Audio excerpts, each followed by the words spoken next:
Continuation with the topic of informed consent. Now you are welcome to this lecture on the informed consent in vulnerable population.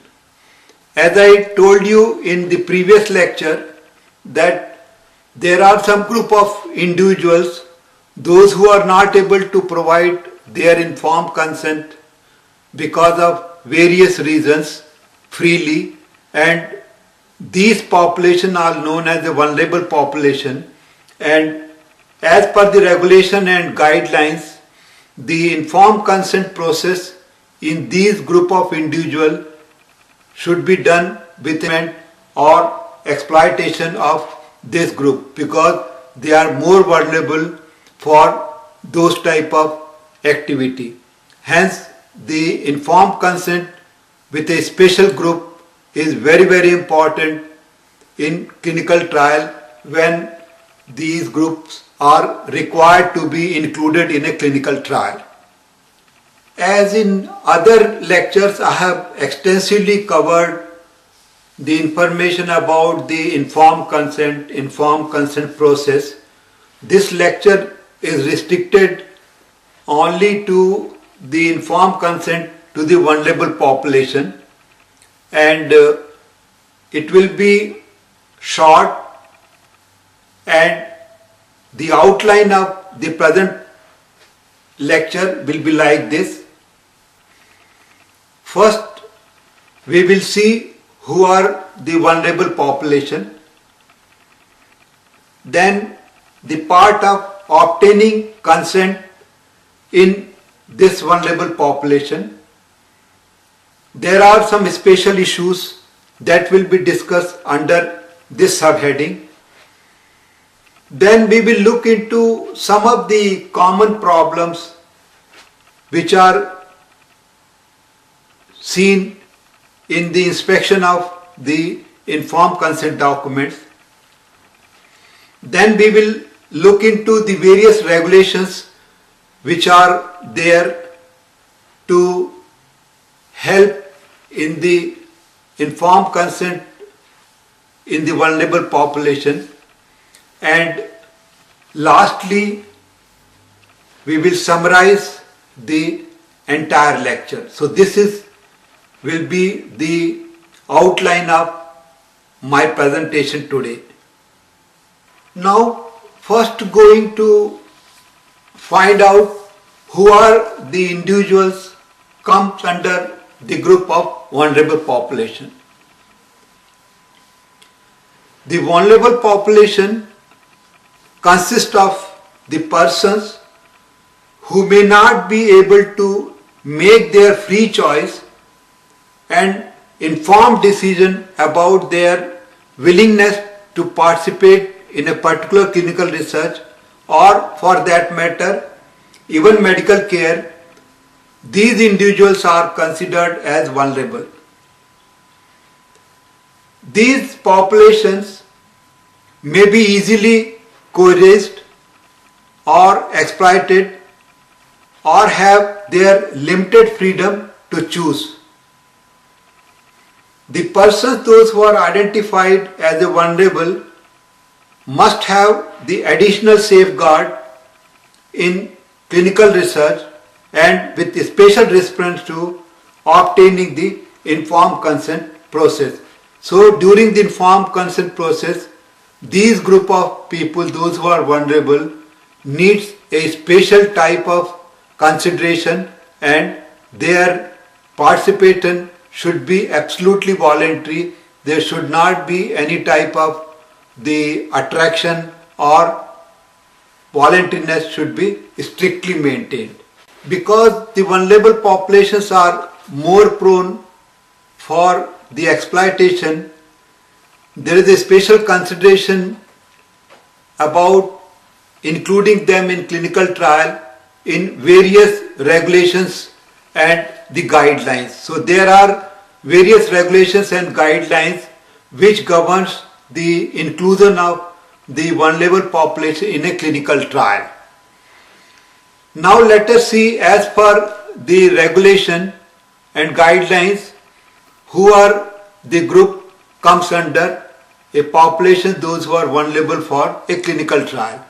First are the children, then prisoners, pregnant women and fetus, cognitively impaired individual. Other accepted vulnerable populations include non-English speaking person, then individuals, those who are illiterate, people those who are financially impaired or poor, and lastly the patient, those who are terminally ill. So these are the group of individual comes under the vulnerable population, and whenever somebody is including the patient from these groups, they should very strictly follow the rules and regulation and guidelines for obtaining the informed consent in vulnerable population. This particular slide shows the pictures of vulnerable population. Just now I described, that is the children, prisoners, illiterate people, people those who are having a financially impaired, cognitive impaired person, and person those who are terminally ill. So this is the picture of the various vulnerable group for better understanding. Now coming to the first group of individuals, that is children, many times it becomes necessary that some have to be conducted in children, especially when that particular disease is common in children and the treatment is required. So there may be some situation where the investigator may be required to include the children in a clinical trial. When it is necessary to include children in a clinical trial, one should remember that the parents or legally acceptable representative must be there to give an informed consent on behalf of a child, and the investigator or the team member must explain to the extent the person will understand the clinical trial. So explanation of the clinical trial should be given to the representative parents, even to the child. If the child is 7 years of age, then the assent is required. But if the child is below 7 years of age, then assent is not required. So the older children, more than 7 years, the additional assent from the child is required to be included in a clinical trial. If the child is less than 7 years, assent is not required. Now we will go to the next group, that is the prisoners. Usually prisoners are very less commonly invited to participate in a clinical trial, but there may be some situation where the prisoners may be requested to take part in particular clinical trial. Hence they need a very special consideration for obtaining their informed consent. Now let us see what are the various special issues when somebody would like to include the prisoners in a clinical trial. Informed consent and prisoners. The prisoners, due to lack of control of their circumstances, are considered vulnerable. do not enroll any prisoner unless you check with the Institutional Review Board first. That means the Institutional Review Board must give approval for enrollment of prisoners. There must be a prisoner representative on the Institutional Review Board if the prisoner is enrolled. So, if the prisoner has to be included in a clinical trial, there must be a member as a prisoner in representing the Institutional Review Board when it is considering the approval of that clinical trial. If any person becomes a prisoner during the clinical trial, then immediately it should be notified to Institutional Review Board. You have included anybody in a clinical trial, but due to some reason, actually he becomes prisoner during the conduct of the clinical trial, immediately the information should be given to the Institutional Review Board. The informed consent for a prisoner would state that participation will not be considered in payroll consideration. So it should be very clearly mentioned in the informed consent document that there will not be any consideration of that individual in payroll because he is participating in a clinical trial. It must state that the risk for the prisoner in this particular study is very same as for the non-prisoner. So there is no difference between the risk whether he is a prisoner or a non-prisoner who is participating in this particular clinical trial. If prisoner is treated in a research study and Institutional Review Board is not aware or does not have a prisoner advocate on committee, the federal regulation body must be notified. So the regulators must be notified if there is no representative of a prisoner in case of Institutional Review Board, and Institutional Review Board is not aware of including prisoner in a clinical trial.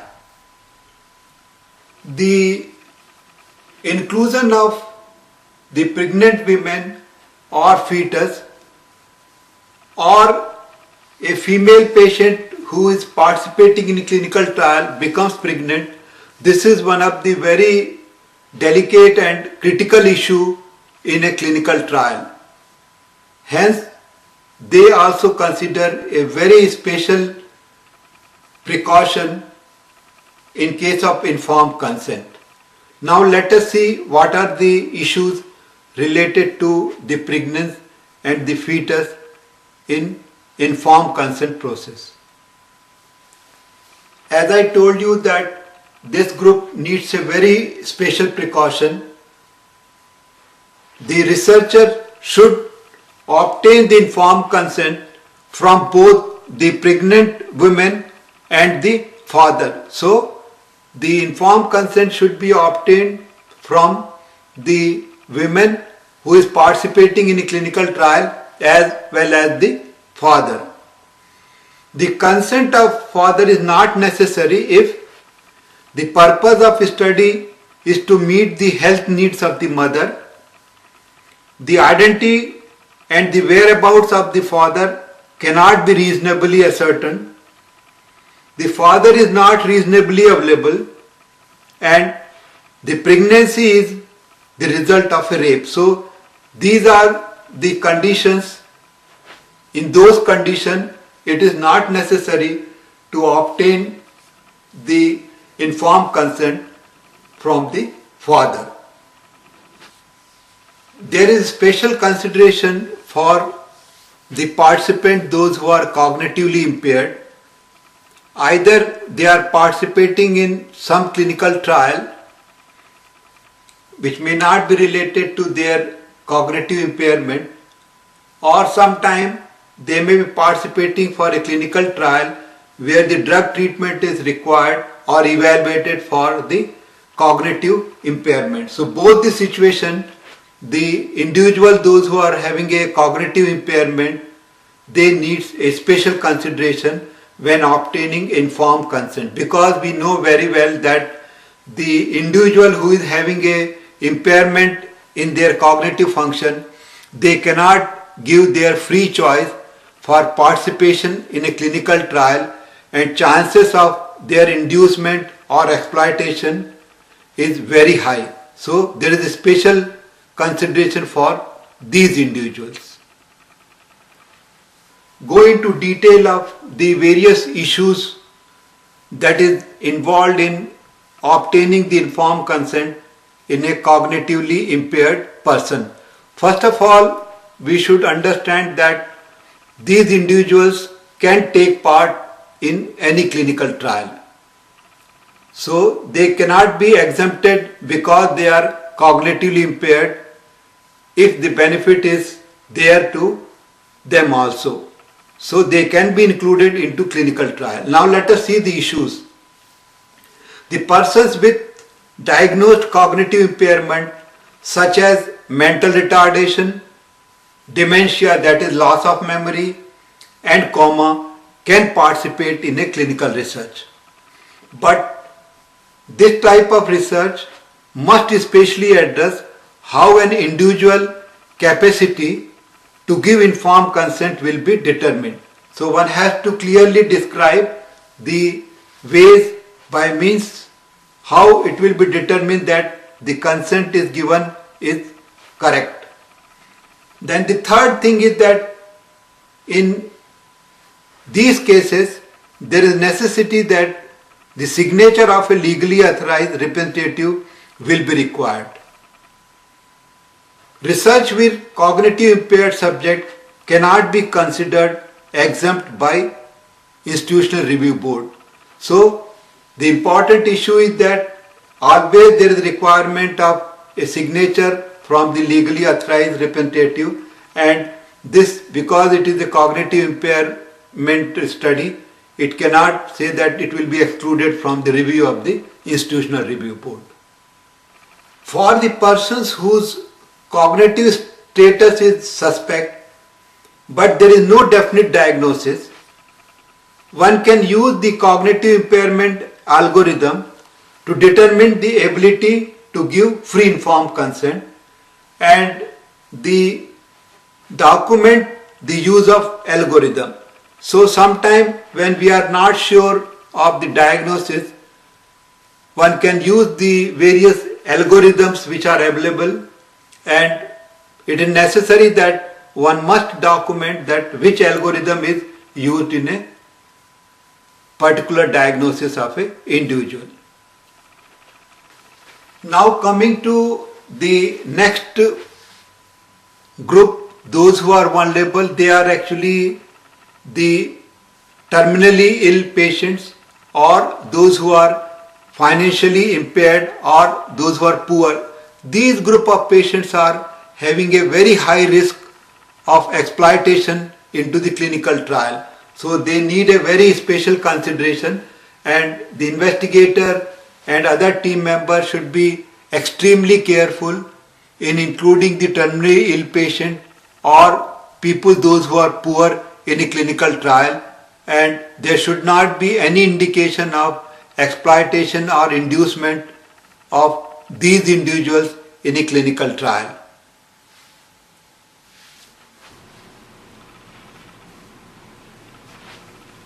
Coming to the informed consent in a group where the exploitation or coercion is a very serious concern. These includes the patient, those who are terminally ill, or the poor population, or the economically challenged patients. So these are two groups which are highly vulnerable for coercion to be included in a clinical trial. The terminally ill are very desperate for any type of cure. These are probably the persons, those who are most vulnerable to coercion. One should be aware of a therapeutic misconception. The second group is poor population. They can be coerced by fee care and free reimbursement, which consistently affect the voluntariness of decision to participate. So the poor people can be attracted by providing them free care and giving them good amount for participating in a clinical trial.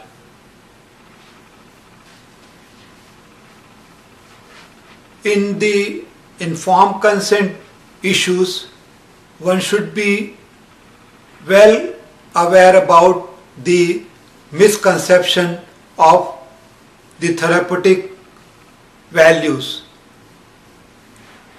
What goes every is that the ill subject does not grasp that what she has volunteered for really is a research.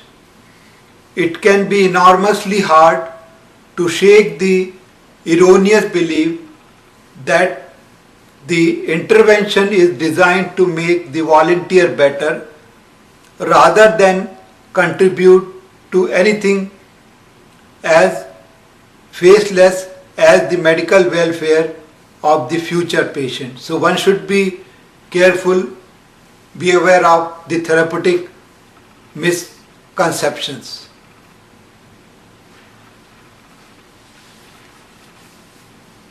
If you go through the various literature or the scientific presentation, you will come across that there are large number of mistakes or queries which is raised during the inspection or the auditing of clinical trial, which are mostly related to the informed consent document or informed consent process. Now let us go through some of the important mistakes which are commonly pointed out during the audit or inspection of the clinical trial. These includes: number one, the copy of informed consent is not given to the subject. When the child is included into clinical trial, the parent consent form is not referred as your child. Most commonly, the investigator dates for the trial participant. Investigator signs but does not date the informed consent document. This is very commonly pointed out during the inspection. The thumb impression which is taken from the illiterate subject is showing the presence of date. The informed consent is not administered in the language the subject best understands. If the subject is not able to understand the English language, then the administration of the informed consent should be done in the language the subject knows. Very often the incorrect version of informed consent is used. We know that the informed consent, if it is modified or if the new version is made available, that has to be approved by the institutional review board, and then only it should be used. And always the latest version of the informed consent document should be used during the clinical trial, and all the participants, those who have already given the consent form for the previous consent, they should reconsent with the administration of new informed consent document. And lastly, the relationship of the impartial witness to the subject is not mentioned when it is required in the informed consent form. So it is essential that the relationship of the impartial witness should be mentioned in the document of informed consent. So these are some of the common errors which are pointed out in the informed consent document, and one should be careful in taking the informed consent considering all these mistakes or the errors. In the next slide, let us see the various regulations which are applicable for the informed consent. They include, as per the Schedule Y of the regulation which is prevalent in India, the Appendix 5 is the essential element of informed consent and the format of informed consent form. Second is the 21 CRF Part 45 and 50 that include the protection of human subject. Coming to the ICH GCP guidelines, that E6 is the GCP guidelines and E11 is concerned about the clinical investigation of medical products in the pediatric population. So these are the regulation which governs the process of informed consent. Now the summarizing of my talk on the informed consent process in vulnerable population. The informed consent process begins with an interview and continues through the study. So throughout the study, the informed consent process is continued. Participation in research must begin as a voluntary activity and must remain as a voluntary activity. The persons who are vulnerable may not be able to give their free consent, and all of them, they require a special protection in informed consent process. As we have just seen, the various groups, those who are listed as a vulnerable group, all of them, they require a special consideration when we are including them in a clinical trial. The investigator is primarily responsible for the ethics and the practice of informing persons about their participation in a clinical research. So finally, the investigator is responsible for the informed consent process. He may be delegating this to other team members, but the final responsibility is of investigator to see that the informed consent process is properly carried out and the document is properly documenting the information which are necessary as per the guidelines and regulation. The another very important aspects of the informed consent process is related to the responsibility of the investigator, and it is necessary that all the investigator should properly communicate to all their team members about the importance of informed consent and the informed consent document. So the investigator should communicate the importance of informed consent process to the research staff and expect them to maintain high ethical standards. So we have learned that who are the vulnerable population, those can be included or invited to participate in clinical trial, and what are the important issues related to each of the group, and something very special when we are including the child in a clinical trial. So you should remember that the vulnerable populations are very important issue in clinical trial, and they deserve a very special consideration as far as the documentation of informed consent is there. Thank you very much.